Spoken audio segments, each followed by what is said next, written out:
2012 का अगर आप आंकड़ा देखें तो उस समय के संसदीय कार्य मंत्री ने कहा था कि संसद को चलाने के लिए, लोकसभा को चलाने के लिए 1 घंटे में 75 लाख रुपए का खर्चा होता है।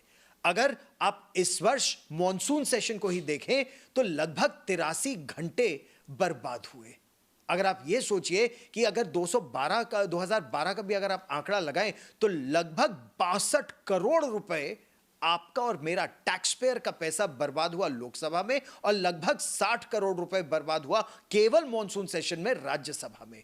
और इस पर बातचीत करने के लिए आज तक पर इस समय हमारे साथ हैं किरण रिजिजू, संसदीय कार्य मंत्री। सर, आज तक पर आपका स्वागत है। धन्यवाद। किस रूप में आप इसे देखेंगे कि 62 करोड़ रुपए का नुकसान हो रहा है लोकसभा में, 60 करोड़ का राज्यसभा में, और काम नहीं हो पा रहा है जिस तरह से होना चाहिए? पैसे का आंकड़े बोल रहे हैं। पैसे के हिसाब से पार्लियामेंट को चलाने के लिए जो खर्चा जाता है, देश का पब्लिक का पैसा जो जाता है, उसको तो आप बता रहे हैं। मैं तो उसे आगे जाके बोल रहा हूं। वो जो समय बर्बाद हो गया है सदस्यों का, जो एमपी चुन के आए हैं, उसका समय, वो जो समय जिसके लिए जो अधिकारी बैठते हैं, जिसके लिए हम सब एकत्रित होते हैं, उस समय का पैसा कौन देगा? कौन इसके लिए जिम्मेदार है? ये जो समय बर्बाद हो रहा है, पैसा बर्बाद हो रहा है। समय बर्बाद का जिम्मेदारी के बारे में कुछ पूछने का जरूरत ही नहीं है।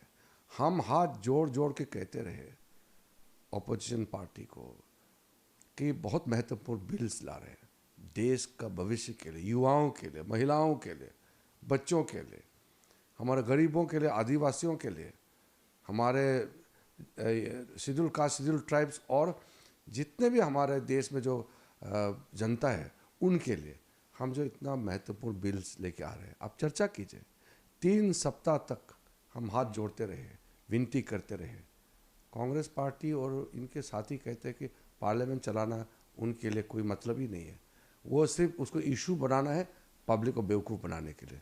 तो हमने तीसरे सप्ताह के बाद, तीसरे सप्ताह में हमने तय किया कि देश का भविष्य को हम इनके कब्जे में जाने नहीं देंगे। तो हमने बिल पास करना शुरू कर दिया।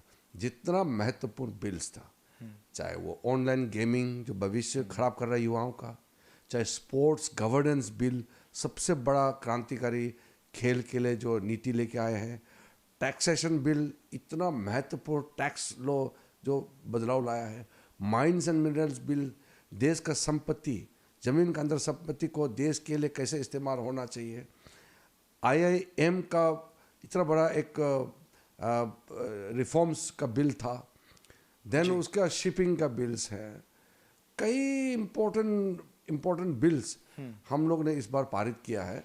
वो इसलिए करना पड़ा क्योंकि रुक नहीं सकते हम। लेकिन संसद जो प्रजातंत्र का मंदिर है, हम लोग के लिए एक दर्शक के रूप में या एक भारतवासी के रूप में, जब हमने वो तस्वीरें देखी थी कि प्रधानमंत्री नरेंद्र मोदी नतमस्तक हुए थे संसद की सीढ़ियों पर और फिर उन्होंने प्रवेश किया था, वहां पर जिस महत्वपूर्ण बिल की आप बात कर रहे हैं, आप टैक्सेशन बिल की बात कर रहे हैं, 2 मिनट में पास हुआ वो लोकसभा में, कोई डिबेट नहीं।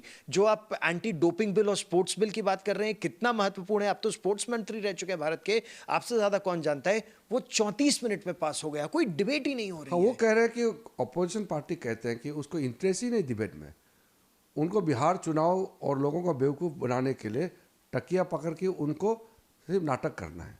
उनको देश का भविष्य से कोई लेना देना नहीं है। यहाँ तक कि जब अंतरिक्ष में भारतीय कप्तान हिमांशु शुक्ला को जब हम लोग ने सम्मानित करने के लिए चर्चा लगाया, उसमें भी कांग्रेस के कुछ एमपी लोग कहते हैं कि अंतरिक्ष में जाकर कौन सा बड़ा तीर मारा है, पैसे दे करके कोई भी जा सकता है, ऐसा वक्तव्य देते हैं। आप सोच लीजिए उसका मानसिकता को।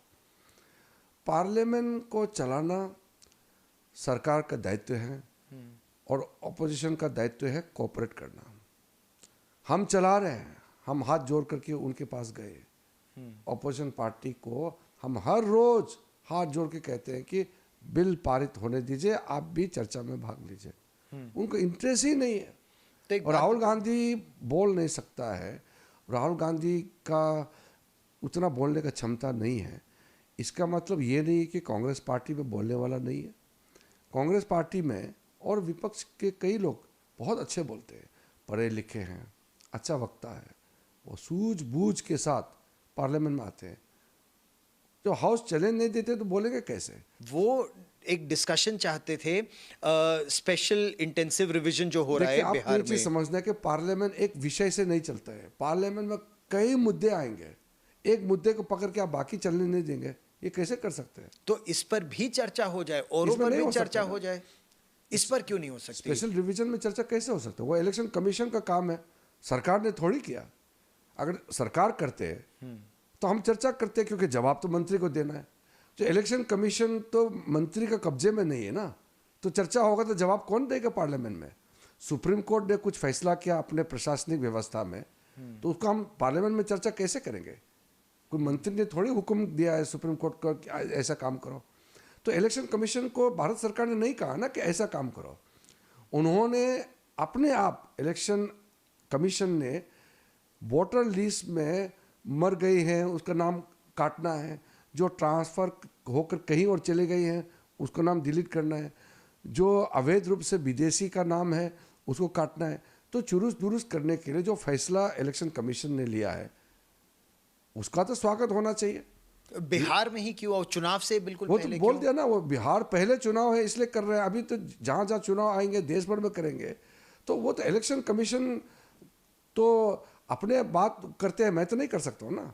मैं तो इलेक्शन कमीशन का प्रवक्ता नहीं हूँ, तो मैं पार्लियामेंट में इलेक्शन कमीशन का जवाब मैं कैसे दूंगा? तो ये बात जो आपने राहुल गांधी को या कांग्रेस पार्टी को मैंने या विपक्ष को सार्वजनिक रूप बताई? से पार्लियामेंट का फ्लोर में खड़ा करके मैंने कहा, ये special intensive revision election commission of India ने कराया है, उसका जवाब भारत सरकार नहीं दे सकता है, तो चर्चा कैसे होगा पार्लियामेंट में? तो इससे तो देश का नुकसान हो रहा है, इसका देश का विकल्प। नुकसान ज्यादा ऑपोजिशन का नुकसान हो रहा है। देश को तो अच्छा कानून मिला है।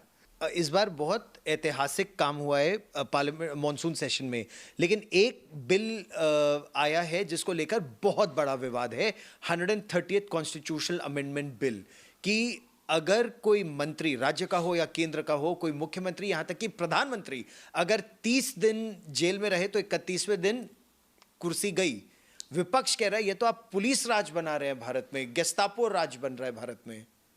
ये जो संविधान 130वें संशोधन के लिए हमने विधेयक लाया है, ये बहुत क्रांतिकारी है और देश के लोग स्वागत कर रहे हैं।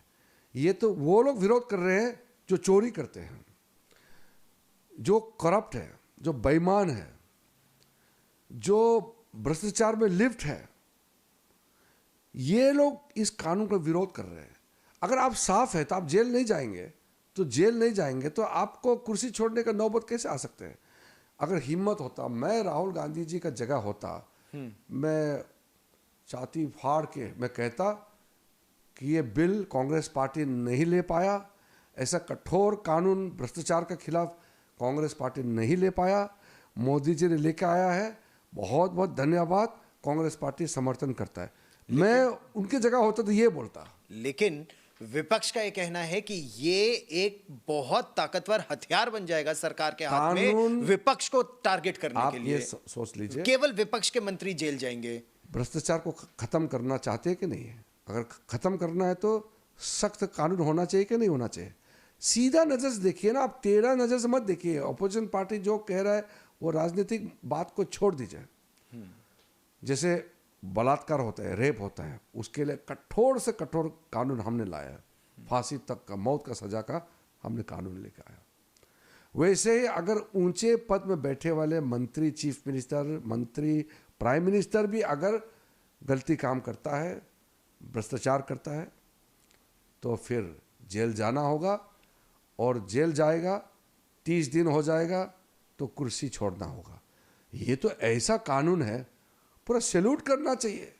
हम जब विपक्ष में थे हम भी चर्चा में भाग लेते थे, और जब विरोध करने का समय में विरोध करते थे, लेकिन तकिया लेकर के गाली दे करके, प्रधानमंत्री जी को गाली दे करके, स्लोगन करके हम फिजिकल हाथापाई में हम नहीं आते थे, और हम पार्लियामेंट को सुचारू रूप से चलने में मदद करते थे। ये लोग तो पूरा हर सीमा पार करते। आज देखो बिहार में प्रधानमंत्री जी के गुजर चुके हैं, उनके माँ उसके बारे में कैसे नारा लगा रहे हैं।